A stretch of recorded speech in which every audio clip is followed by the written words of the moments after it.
Welcome to Week in One, your quick wrap-up of the top news stories and interviews featured on ENCA over the past 7 days. I'm Abigail Visagie. Let's take a look at a few of the stories that made headlines this week. 13 people shot in Westbury, Johannesburg in separate incidents linked to gang violence. Tshwane has a new mayor. The Eastern Cape left reeling by a spate of violent killings related to the allocation of tenders. Mop-up operations continue in the Vaal Dam area.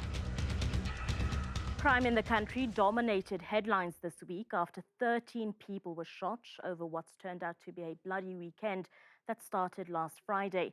The killing of alleged Fast Guns leader Gqeberha is believed to have sparked the violence. ENCA's Mqunu compiled this report. The scene of yet another shooting in Westbury on Monday morning, which has left community members fearing for their safety. We're told an 18-year-old was shot here multiple times in his upper body, just meters away from his home. Residents spoke to us on condition of anonymity. We are not safe because the police only come after shooting. Like this morning, the body, I went to go look, it's not nice. And the boy is still young. They're killing and shooting. It's the sixth incident to take place here in a space of 3 days. On Sunday, 8 people were shot at in 2 separate incidents, 4 of them from one family. A 33-year-old man died while others were rushed to hospital.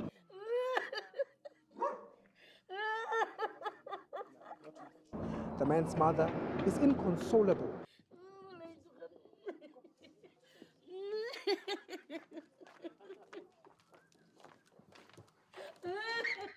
Wat ek net wil sê, ek het my kind verloor vandag en as baie ouers wat ook hulle kinders verloor het. Maar wie ewe agter die is, sê ek Here, wees saam met hulle en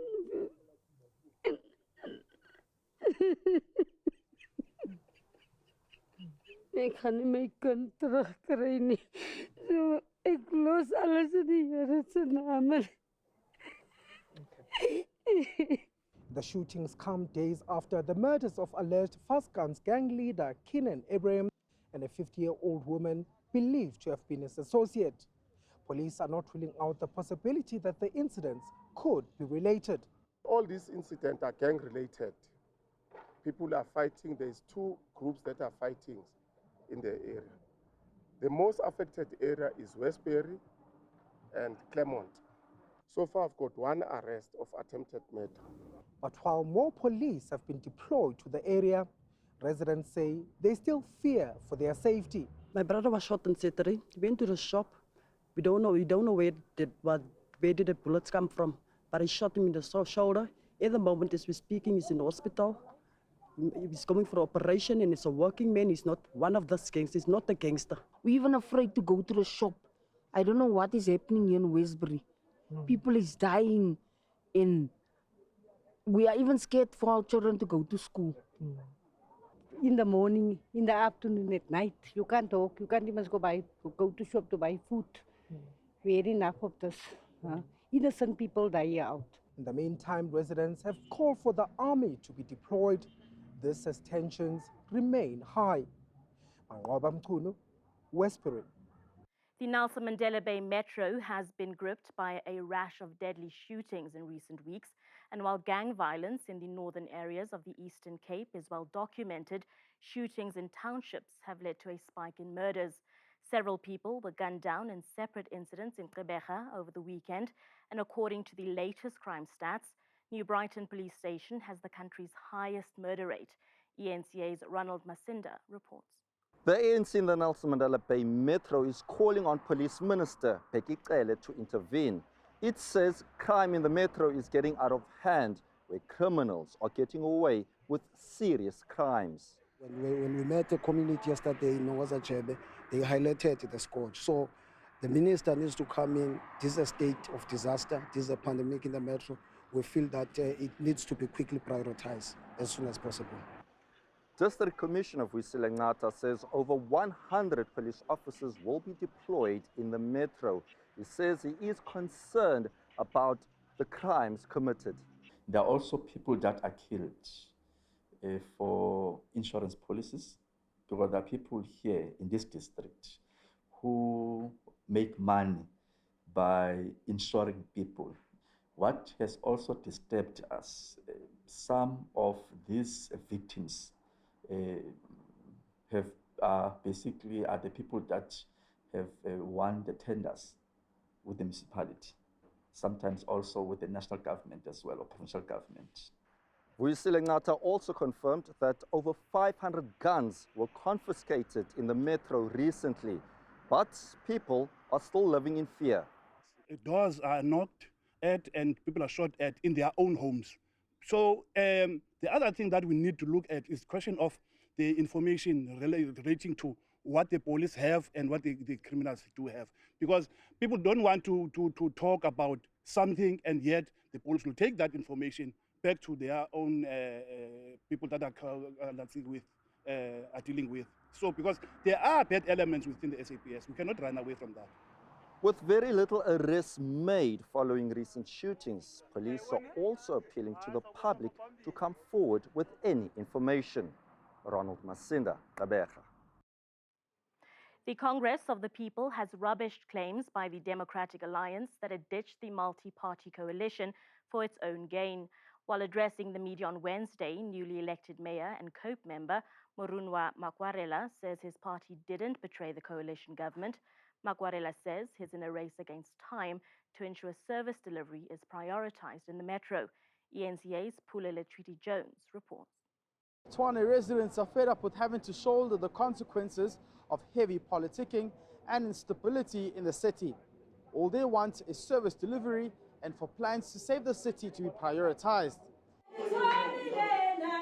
And with Morunwa Makwarela as the newest sheriff in town, the fourth since 2016, many residents just want the job to get done. Yeah, but who's the new mayor now? Randall Williams resigned, and I saw them. There's a new mayor, but I hope he'll do a proper job, better than the old mayor. Okay, the new mayor, I want him to focus on service delivery first of all, and crime, because safety is a priority, especially in town, especially at night. The DA says it plans to meet with the coalition partners on Thursday to discuss how it will hold the 7 councillors who voted in favor of Makwarela accountable. So we're going to see who are the 7 councillors who voted with the ANC and the EFF to install Dr. Makwarela as the mayor. We're going to try and remove them and then decide the way forward with the filling of the vacancy of the speaker. Meanwhile, COPE has denied claims that it sold out the coalition agreement. We are not a Mafikizolo party to be called a proxy executive mayor. We are long in the struggle. We were part and parcel of liberating this country. So nobody will use us as a proxy. Makwarela is under pressure to appoint a new mayoral team that will streamline the city's budget to support service delivery. A special council sitting is expected to elect a speaker on Friday. Pule Treaty-Jones in Tshwane. Police Minister Gqeberha has finally responded to the Westbury community's desperate pleas for urgent police intervention following a rise in gang-related killings in the past few weeks. But this isn't the first time he's visited the area, and the big question now is, what will be different this time? The police have put some measures which we believe will be temporary measures before we come back with the formula that worked in 2018. We'll be having a program unfolding going forward. But maybe what we didn't do proper in 2018, the community invited more departments to be here. The MEC will be briefing the Premier, will be also talking to the Premier to say there are other several departments that have been invited by the community who will help us as the police when we come in, stabilize the situation and then they can take the matter forward, keep that stability, sustain that stability. Stay tuned to Week in One. Coming up, we take a look at some of the big interviews done by our anchors this week.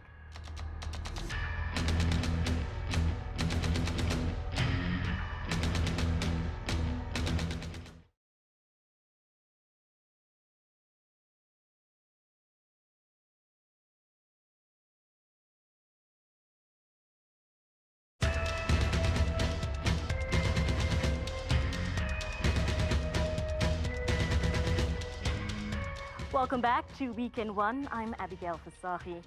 Bold One South Africa leader Mmusi Maimane is laying criminal complaints against Eskom's alleged looters.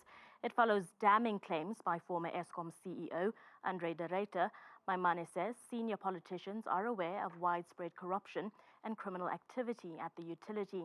He spoke to ENCA anchor Sally Burdett. What you're trying to get sounds quite similar to what the ANC is asking for. They also want to know the names, the people that de Ruyter is referring to. They also want to see proof and evidence. Are you and the ANC pretty much on the same page on this particular issue? More crucially, it's worth our while to remind ourselves that when the president appeared before the Zondo Commission, he made it quite clear that the ANC is accused number one. So I don't think we could be on the same page regarding corruption. It's just an exercise in deflection. My fundamental issues here are, as far as PRECA is concerned, Mr. de Ruyter is compelled by law, when there's corruption over the value of 100,000, that he must report it to a police station. But furthermore, I'm asking for the confirmed now Minister, Pravin Gordhan, who this matter was spoken to, because if people find themselves in a conversation about corruption, that to me is tantamount to collusion. And therefore, Mr. Pravin Gordhan must be able to appear to the nearest police station and also confirm the details of this corruption. Now, given that Mr. Gordhan is also a minister in a cabinet, I would assume that given the nature and the stakes of what load shedding is, as citizens all over the country are spending days in the dark, that this matter should have been reported to cabinet and the president should ultimately be informed. So I'd like to know what actions were taken and what forms of accountability is going to come about. I genuinely ask that when we fight corruption, we must fight it, and I've committed that money must be returned back to the coffers. Do you have proof that Andre de Ruyter spoke directly to Pravin Gordhan, or are you presuming that that is what happened? Just take me through that. Minister Pravin Gordhan himself has confirmed that, in fact, that he was the one spoken to.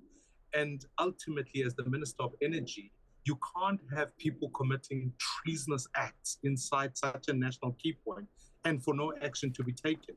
He makes the statement as if these are illusions that Mr. de Ruyter is putting, whereas in fact, South Africans aren't under an illusion that the lights are not on or that money has been stolen, or as the recent budget indicated, that we are bailing out Eskom. It's now time that we rather stop talking about conjecture, etc., that the police get involved, a thorough investigation is put on the table, and ultimately that those with evidence must be compelled to come and bring it. South Africans need to brace themselves for Stage 8 power cuts and worse. That's according to the NRS Association of South Africa. It sent proposals to the National Energy Regulator as it prepares for the possible collapse of the national electricity grid. ENCA anchor Masego Ratlaga spoke to Vali Padiachi.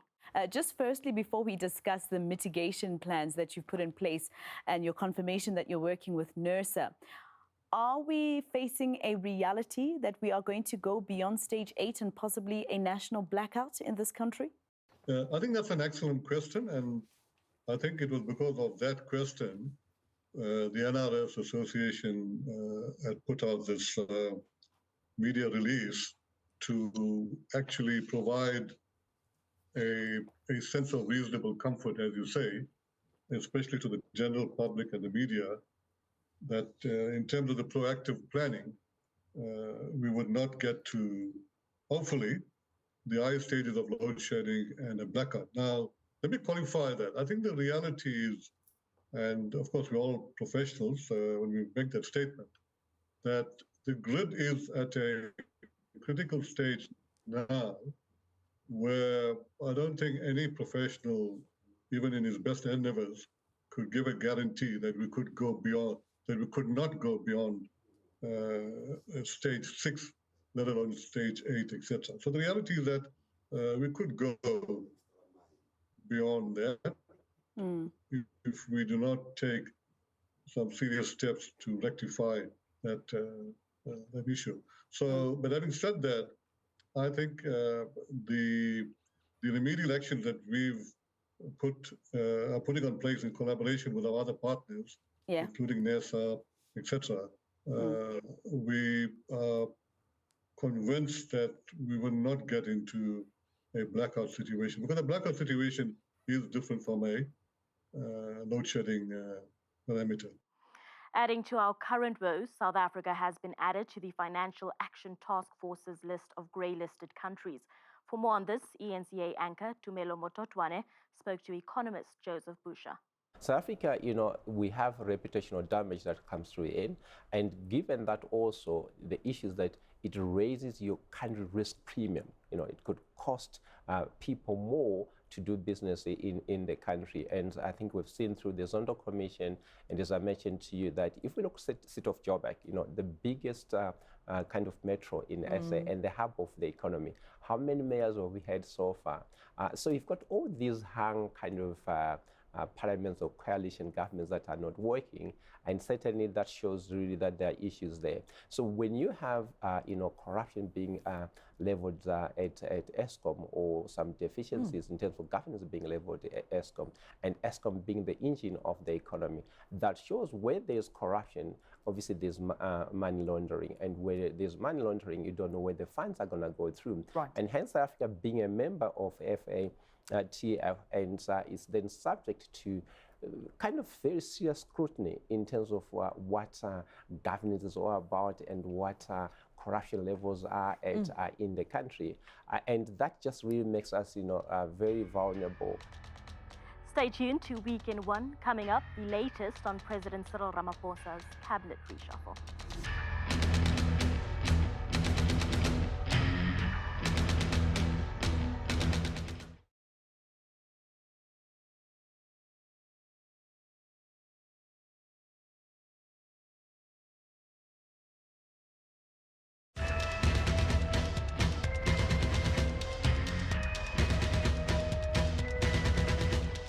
Welcome back to Week in One. I'm Abigail Visagie. Well, who's in and who's out? South Africans are still waiting to find out the new composition of President Cyril Ramaphosa's new cabinet in the wake of several vacancies. The presidency has confirmed that changes will be made, but only in the next few days. Deputy President David Mabuza's resignation has finally been accepted, leaving the post vacant. And the Public Service and Administration Department has been without a minister since the departure of Ayanda Dlodlo. Meanwhile, Fikile Mbalula's election as ANC Secretary General has taken him to Luthuli House on a permanent basis. ENCA senior reporter Aviwe Mtila is following these developments. The stage is set for a cabinet reshuffle, as we were told to be on standby by the presidency. It's a matter of days, we were told on Wednesday. But what are the expectations from civil society ahead of the cabinet reshuffle? We need to have clarity on what's happening with DPE, because they spoke about moving all the SOEs back into the other departments. Is that going to go ahead or not? Does Praveen's job now come to an end? Is Gqeberha, the big question, going to remain on as cabinet minister, a minister of DMRE? Is he? Because if he does, he's a problem in that department. And who's going to fill electricity? What is this president's political vision? It cannot simply be Tumamina, New Dawn. What is the direction that he's going to take? Is it going to be about competence? Is it going to be about corruption? If it's going to be about corruption, there are many ministers in there that are fingered, for example, in the Zondo Commission. And chief among them, Gqeberha, who's got a case to answer for at this point. We are not excited with any reshuffle, to be honest with you. We don't see how it is going to make what difference. All we see is that the massive ship is floating aimlessly in the ocean. A decisive president that will appoint ministers that will get the job done in turning around our economic woes is the broader call from society. Aviwe Mtila, Johannesburg. The Water and Sanitation Department has told communities living along riverbanks around the Vaal Dam to remain vigilant because more rain is forecast for the coming week. The dam has been forced to release water downstream following heavy rains, resulting in over 300 people being displaced due to flooding. ENCA senior reporter Slindelo Masekane has more. As water begins to subside in the Vaal area, many homes along the riverbanks remain submerged. Hundreds of people have had to be evacuated. We've been very, very busy in regards to the people are getting sick now because of the water pollution we're having with the sewage water still running into the rivers. And so the people's houses have been flooded completely. So at the moment we're trying to mobilize mobile clinics to help the people and also trying to give the people food parcels as well as some clean clothes and stuff as they've lost everything. Those that have been displaced say they're desperate for any kind of assistance. Re dula mo plotong ene hae re na le nkgono so ha re na le nkgono metsi ala affecta haholo ko gae di finisha kaofela bo bana ba nkileng beke yona e kaofela ba sa sekolong ba lahletsweng ke diaparo di tsamile le metsi. The Water and Sanitation Department says it's still too early to say when all the floodgates will be closed. It is still some time before we can actually accurately state that when we will go back to normal operations, where we will be doing discharges out of the valves and not through the gates. But because the dam is at 111%, and we're also watching that Freddy will have on the catchment of the Vaal. It has made landfall, and we will be awaiting that as well to see what is how we should accommodate further possible flooding that could come in. The department says it continues to closely monitor the water flow and is urging communities to remain alert, avoid crossing low-lying bridges, overflowing rivers, and to evacuate where necessary. Slindelo Masekane in the Vaal. The EThekwini municipality is refuting claims that it spent close to 600 million rand for streetlights that were meant to cost 91 million rand. A News 24 article detailing how the city overspent on the project in just 3 months. The municipality says some of the details are slanderous and factually incorrect. The EThekwini municipality says it hasn't spent close to 600 million rand to replace streetlights. The city has refused to give us an interview regarding this matter, saying it prefers to answer once the investigation looking into the contracts has concluded. We view this as nothing but disinformation of the highest order. There is currently an investigation that is underway. We are therefore appealing to all our stakeholders to allow that process to run its course. Opposition parties have reacted, saying the city needs to account. These subcontractors or these companies, they only come to our stores just to fetch globes and go and replace them on the streets. They don't even purchase them. Now you ask yourself, what is it they're doing? You don't need a scientist to figure out that there's corruption here. We said it must be further investigated. I am not satisfied because they have just responded. But what is important is that CIIU must investigate. If also we are not happy about the report from CIIU, we can take that report or investigation further. The city manager must expedite this investigation because we want in a matter of weeks to make sure that we get the report so that those that are implicated can be taken to task and be disciplined. Residents are also up in arms as the street lights in their respective communities are not working. In the morning, I'm here 5:30 to 6. It's total darkness here. There's no lights working. There's no lights working at all. The money has been used for other reasons, not for street lights. I think it's a lot of corruption. I'm not compelling 6 years. Engabe siyakhanyiselwa kodwa manje asikhanyiseleki ngani kodwa baniyithenda yaphuma imali futhi imali ayehla ngemlenze lo mali. Siyazizwa zikhuluma indaba kodwa asuboni ngoba kufika ikuthini ukuthi bekhanyisa ayikho inkontraka esike siyibone ishintsha amalayithi. 18 companies were hired to carry out the work between November 2019 and January 2020. The city has launched a forensic investigation into the matter. Lethiwe Mdluli, Durban. Braamfontein was shut down by disgruntled university students on Thursday. Streets were closed by heaps of rubbish as shops shut their doors for fear of looting. The students have been protesting against financial exclusion and a lack of accommodation. ENCA's Pulele Treaty Jones was on the ground and filed this report. Well, the message is quite clear from the students here at Wits University that they will continue with the protest in terms of ensuring that the Wits management can, of course, listen to their demands. But we've also seen that press release from the Wits management saying that they will be suspending some of the disruptors who were involved and led the protest throughout the city of Johannesburg earlier even today. Speaking to us right now is the President, Abigail Visagie. Thank you very much for talking to us. Abigail, now what's the way forward? Because I know you're going to continue in the AM. What's the way forward? The way forward, us as SRC members and some of the students who are affected, who are sleeping in libraries and bathrooms, will be in the boardroom strategizing on how can we continue with our call. What we are fighting for is access to higher education. What we are fighting for is accommodation in higher education. So up until those demands are met, we'll continue with the protest. The university will not operate tomorrow up until those demands are met. And that brings us to the end of this week's show. From myself and the Week in One team, thank you so much for watching. Have a fantastic weekend. Take care.